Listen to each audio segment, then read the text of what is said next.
Guys, pada tahu nggak sih tanggal 1 Desember ditetapkan sebagai Hari AIDS sedunia oleh UNAIDS sejak tahun 1988. Kok penyakit dirayakan? Eits, jangan netting dulu ya. Maksud dan tujuannya adalah untuk meningkatkan kesadaran masyarakat betapa bahayanya AIDS dan masyarakat waspada terhadap penyakit tersebut. HIV atau AIDS memang salah satu pandemik yang berbahaya, terutama kalau lo nggak tahu cara menghadapinya dan sudah menyebar ke berbagai belahan dunia. Sayangnya, keganasan dari pandemik ini seringkali tidak disertai dengan pemahaman yang cukup oleh masyarakat umum. Ironisnya lagi, pemahaman masyarakat terhadap pandemik ini seringkali tercampur aduk oleh mitos-mitos atau salah kaprah, sehingga masih banyak pandangan masyarakat umum yang keliru terhadap isu ini. Padahal dengan memahami pandemik ini, ada banyak hal yang bisa kita lakukan untuk memerangi HIV atau AIDS, dari mulai menjaga diri, mengetahui sarana penularan, mencegah penularan, melakukan tindakan yang tepat jika tertular, serta memperlakukan pengidap positif HIV dengan cara yang tepat.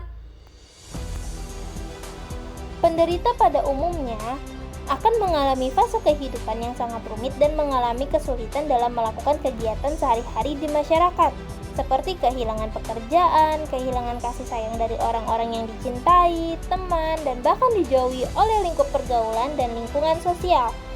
Tekanan sosial akan membuat penderita virus HIV memiliki kehidupan yang kurang baik dan memberi tekanan khusus kepada penderita. Halo, perkenalkan nama saya Hengking Kadim. Jadi hari ini saya akan menginterview salah satu atlet basket Indonesia Persija. Sebelum kita mulai, mungkin kakak boleh memperkenalkan nama kakak terlebih dahulu dan kakak dari mana? Ya, halo, nama saya Dagi Sedek Basi. Saya asal Papua, tepatnya Kota Merauke. Jadi kakak Dagi Sedek Basi, saya di sini itu mau menginterview kakak Dagi Sedek Basi sedikit tentang HIV/AIDS. Tapi sebelumnya, apakah kakak Melkisedek masing-masing pernah mendengar tentang HIV/AIDS? Tentunya sudah ya. Saya mendengar sudah dari SMP. Berarti sejak SMP. Ya, SMP. Kalau boleh tahu, apa yang kakak Melkisedek basic tahu tentang HIV/AIDS? Virus yang menyerang imun atau kekebalan tubuh manusia ya. Itu yang saya tahu. Oke, terima kasih.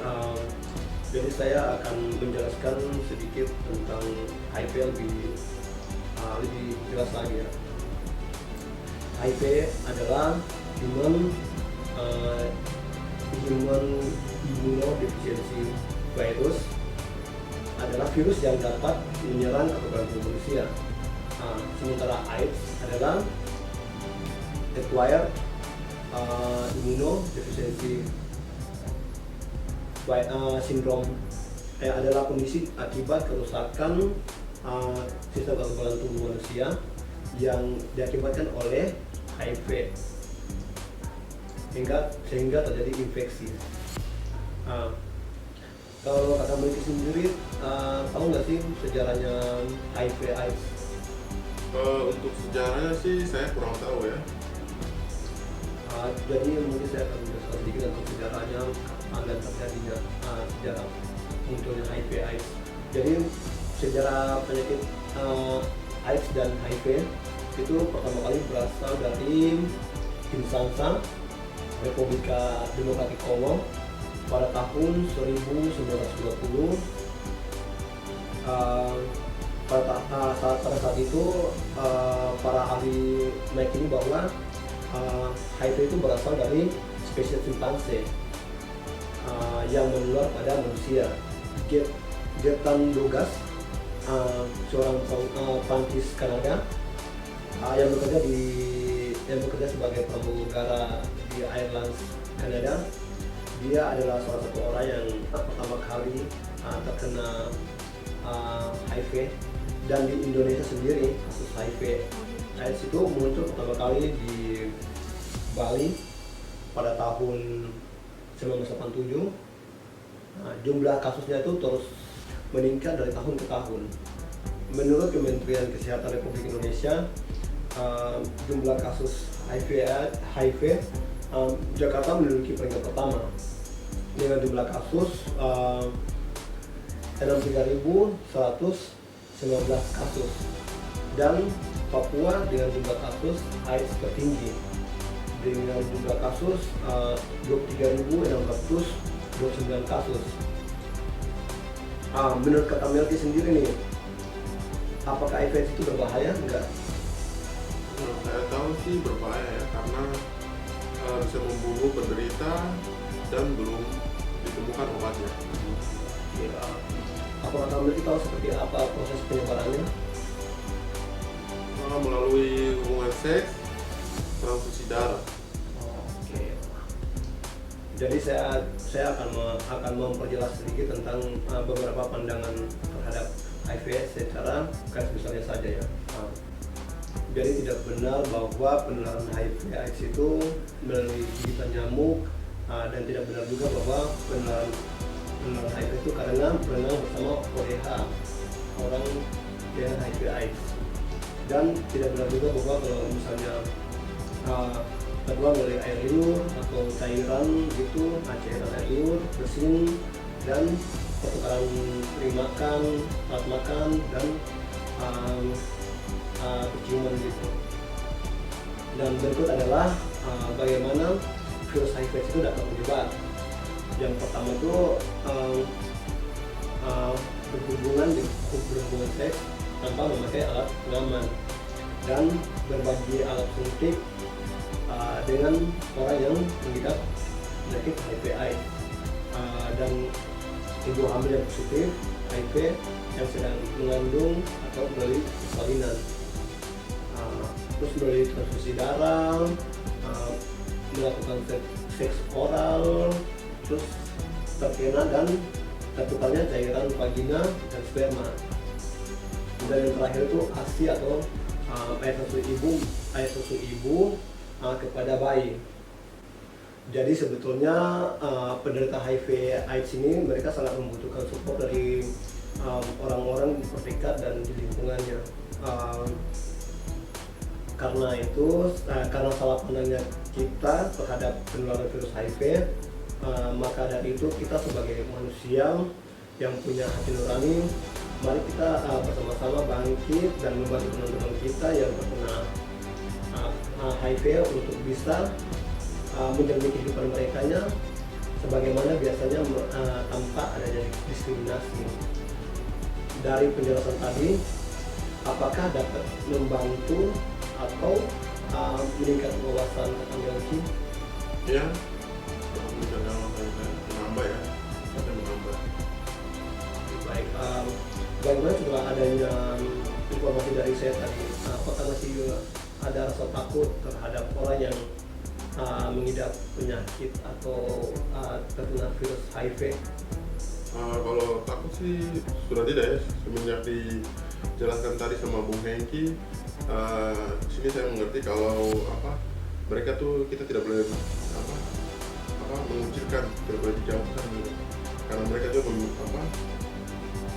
sakit seperti itu mungkin butuh support dari orang-orang terdekat ya. Jadi tidak hanya fisik mereka, imun mereka yang mengalami penurunan, tapi mental juga kayaknya berpengaruh sih.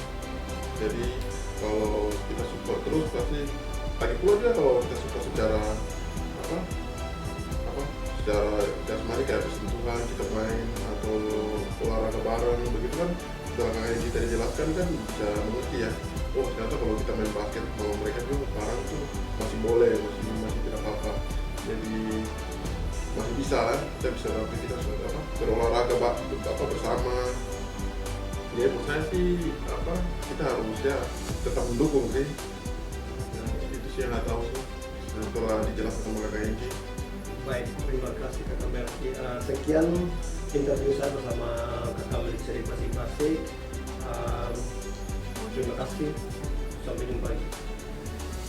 Halo Kak. Halo. Kenalin, nama saya Anggi. Boleh perkenalan diri dulu nggak? Halo teman-teman, kenalin saya Intan Febianti. Oke, Kak Intan kesibukannya apa akhir-akhir ini? Saat ini kesibukannya Oke, kerjanya di bidang apa kak? Aku di perbankan. Perbankan, oke. Jadi hari ini aku mau tanya-tanya sedikit nih tentang HIV/AIDS. Oke. Apa yang kakak tahu tentang HIV/AIDS? HIV itu penyakit seksual gitu kan kalau nggak salah. Oke. Kalau misalnya nih di lingkungan kakak atau di sekitar tempat kerja ada yang mengidap penyakit HIV/AIDS, kakak takut nggak? Sejujurnya takut. Takut ya. Oke. Kakak tahu nggak sih biasanya HIV itu penyebarannya melalui apa? Kalau nggak salah itu hubungan seksual ya, hubungan seks bebas gitu kayaknya. Oke. Aku mau jelasin juga nih kak, ada beberapa hal yang dapat menyebabkan menularnya penyakit HIV/AIDS ini. Mulai apa itu? Oke, yang pertama ada hubungan seks tanpa alat kontrasepsi. Udah jelas ya. Yang kedua yaitu berbagi alat suntik dengan orang yang positif mengidap HIV/AIDS. Biasanya ibu hamil yang sudah positif HIV/AIDS, bayinya pun kemungkinan besar akan menderita HIV/AIDS juga. Oke. Terus Turun-temurun. betul melalui transfusi darah, melalui selain yang seksual itu kakak tahu lagi nggak biasanya penyebarannya melalui apa gitu? Kalau kata orang tua katanya gigitan nyamuk bisa ya. Gigitan nyamuk ya. Oke. Jadi selama ini di Indonesia itu banyak persepsi yang salah kak tentang penyebaran HIV/AIDS. Ya. Nah, tadi benar yang kakak bilang melalui hubungan seksual itu bisa penyebaran HIV/AIDS. Tapi ternyata ada beberapa poin nih kak yang ternyata orang itu salah persepsi. Apa gitu? Seperti yang tadi kakak bilang, yang gigitan nyamuk ternyata itu nggak benar kak.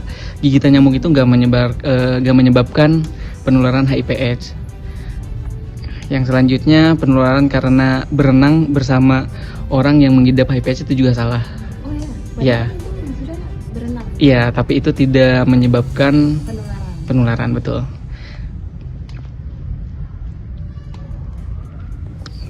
Jadi sebenarnya HIV/AIDS itu tidak menular melalui air liur kak. Jadi seperti misalnya kita bertukar alat makan atau dan lain sebagainya, itu tidak menyebabkan tidak menyebabkan penularan HIV/AIDS. Dan yang terakhir biasanya melalui ASI atau air susu ibu kepada bayi.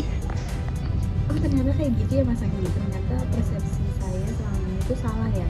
Karena saya juga dulu sempat mikir sih kalau misalkan kita bertukar alat makan itu bisa menyebabkan penularan HIV/AIDS. Tapi kalau misalkan untuk hubungan seksual udah pasti ya Mas Anggi ya. Iya betul. Oke. Saya juga baru tahu kalau misalkan ibu menyusui itu juga bisa masih terjadi penularan HIV. Iya, ternyata ya betul Kak Intan. Jadi tadi beberapa poin-poin yang dapat menularkan HIV/AIDS. Jadi Anggi mau ngasih tahu nih kalau penderita HIV/AIDS di Indonesia sangat butuh support dari orang-orang terdekat dan juga lingkungannya. Jangan sampai dijauhi atau dikucilkan. Apalagi kalau dijauhi karena salahnya cara pandang terhadap penularan HIV/AIDS ini. Maka dari itu kita sebagai manusia yang punya hati nurani, mari kita bersama-sama membantu teman-teman kita yang terkena HIV/AIDS untuk bisa bangkit dan menjalani hidupnya sebagaimana biasanya tanpa adanya diskriminasi. Saya juga setuju banget sih Mas Andi kalau misalkan penyakit HIV/AIDS itu bisa menjangkit siapa aja. Jadi buat teman-teman yang terjangkit penyakit HIV/AIDS tetap semangat, terus di lingkungannya juga harus tetap support, nggak usah melakukan pengucilan atau apa. Saya juga setuju banget sih Mas Andi kalau misalkan penyakit HIV/AIDS itu bisa menjangkit siapa aja. Jadi buat teman-teman yang terjangkit penyakit HIV/AIDS tetap semangat, terus di lingkungannya juga harus tetap support, nggak usah melakukan pengucilan atau apa. Setelah yang tadi Anggi sampaikan ini Kak Intan tentang penyakit HIV/AIDS dan cara penyebarannya, ada yang ingin Kakak sampaikan nggak terkait penyakit ini? Paling aku mau terima kasih dulu sih sama Andi atas informasi yang lebih. Jadi aku juga nggak salah persepsi lagi. Terus teman-teman juga nanti bisa tahu ternyata dari bertukar alat makan itu nggak bisa menyebabkan penularan. Paling Intan jadi lebih banyak informasi sih terkait dengan HIV/AIDS. Terus juga buat teman-teman yang mungkin terdampak atau terkena penyakit HIV/AIDS tetap semangat gitu. Oke. Oke, terima kasih.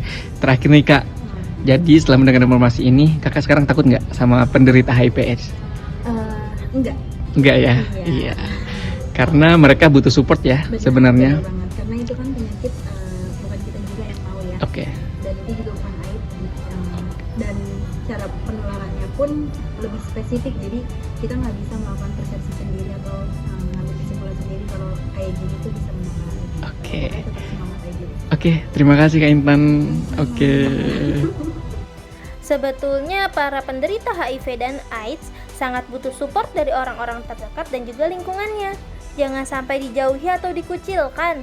Dijauhi karena salah cara pandang terhadap penularan virus HIV. Maka dari itu, kita sebagai manusia yang punya hati nurani, mari kita sama-sama membantu teman-teman kita yang terkena HIV untuk bisa bangkit dan menjalani kehidupan sebagaimana biasanya tanpa adanya diskriminasi. Audio Jungle.